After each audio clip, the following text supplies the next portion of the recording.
Assalamualaikum warahmatullahi wabarakatuh. Jumpa lagi bersama gue Hendra di channel Berbagi Hobi.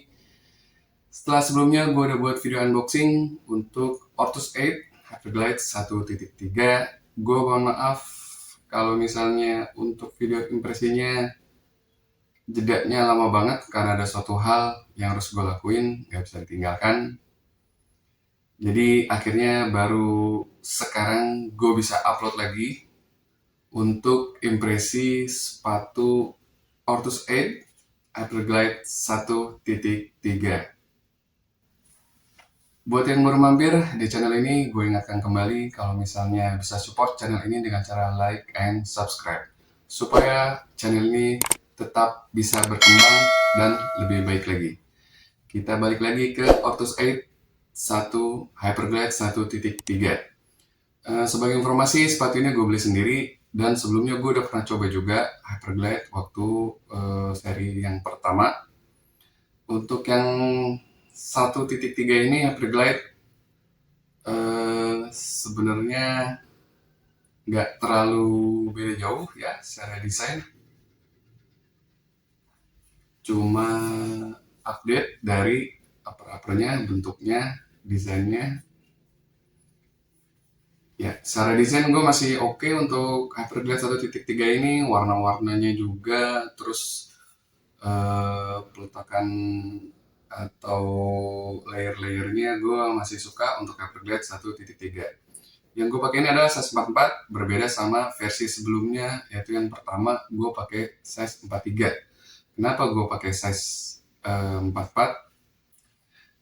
Karena ini gue coba di toko fittingnya gitu ya, gue pakai akhirnya milih ke size 44. Untuk beratnya sepatu ini tergolong masih ringan, good job untuk Ortus 8 ya. Untuk size besar kayak gue ini size 44, yang biasa gue pakai itu 44, 45, tapi untuk di Ortus 8 gue nggak pakai size sampai ke 45. Jadi untuk yang kaki-kaki lebar, sepatu Ortus 8 ini memang cocok untuk kaki-kaki lebar dan juga yang size-nya besar untuk sepatu lokal ya. Beratnya ini adalah 270 gram.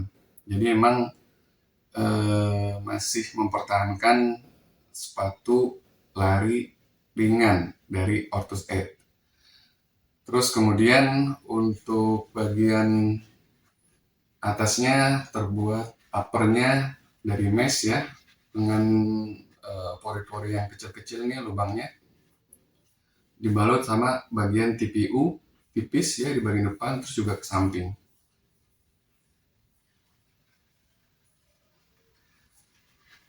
Nah, nggak enaknya adalah dari TPU ini ada bikin kesan melengkung-melengkung seperti ini.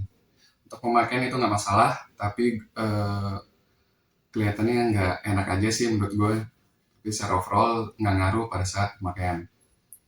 Untuk bagian sampingnya logo besar ya, terus ada layer garis orange dan juga putih. Nggak nabrak, masih oke menurut gue. Di bagian belakangnya ini heel counter cukup keras, terus di sini juga terdapat kayak struktur yang keras gitu ya, supaya kaki kita tuh lebih safety di bagian tumit. Untuk busa di bagian kolarnya nggak tebal-tebal banget gitu ya, terus juga nggak tipis juga ya, standar-standar aja menurut gue. Terus kemudian kita ke bagian lubang-lubang sepatunya, dia standar ya, terus tersedia runner's knot. Untuk lidahnya nggak nyatu sama bagian uppernya, terus juga terdapat lubang-lubang yang cukup banyak ini, terus sampai ke atas juga. Untuk selipan tali sepatunya dia bisa lubangnya itu 1, 2, 3, 4 ya, banyak ya. Kalau menurut gue sih, gue lebih suka satu aja sebenarnya, jadi nggak ribet, nggak terlalu fungsi juga sih menurut gue. Ini lubangnya ada banyak, gue nggak tahu juga buat apa. Kemudian kita masuk ke bagian insole-nya ya. Insole-nya seperti ini, lembek. dan kesannya tipis, bagian bawahnya polos ya. Dan tali sepatu yang tipis, cuma nggak licin sih menurut gua, standar ya, masih oke tali sepatunya. Terus kita ke bagian fitting. Untuk fittingnya, kenapa gue milih size 44 adalah pada saat gue percobaan size 43, gue merasa agak sesek di bagian lebar-lebar sininya. Ya akhirnya gue memilih size 44. Ya. Kemudian untuk ngeloknya, bagian depan ini oke banget ngelok dengan catatan gitu ya. Jadi gue percobaan size 44 ini dengan kaos kaki tipis dan kaos kaki agak tebel. Untuk kaos kaki agak tipis, dia ngelok oke, tapi nggak terlalu meluk banget gitu ya. Jadi kaki masih leluasa di bagian depan. Bagian tengahnya oke, pas. Cuma di bagian belakang agak kurang untuk ngeloknya di bagian heel. Jadi untuk saat percobaan lari, gue masih agak keangkat-angkat sedikit untuk kaos kaki tipis. Kalau untuk kaos kaki tebel, gue coba, dia meluk banget, bahkan cenderung dia ngepas gitu ya. Jadi agak sesek dikit untuk bagian depannya, dimana kaki atau jari-jari itu kayak sedikit kurang leluasa untuk bergerak. Bagian tengahnya masih oke menurut gue, terus bagian belakangnya agak ngebantu untuk bagian heelnya supaya lebih ngelok, jadi nggak terlalu ngangkat gitu ya. Terus dibantu juga sama runners knot-nya ini gue pakai, ini ngebantu banget. Jadi ya akhirnya gue lebih cenderung untuk pakai kaos kaki yang lebih tebal supaya ngeloknya lebih bagus lagi. Terus kita ke bagian midsole-nya ya. Untuk bagian midsole-nya ini gue rasa nggak terlalu beda jauh sama seri yang pertama yang pernah gue coba.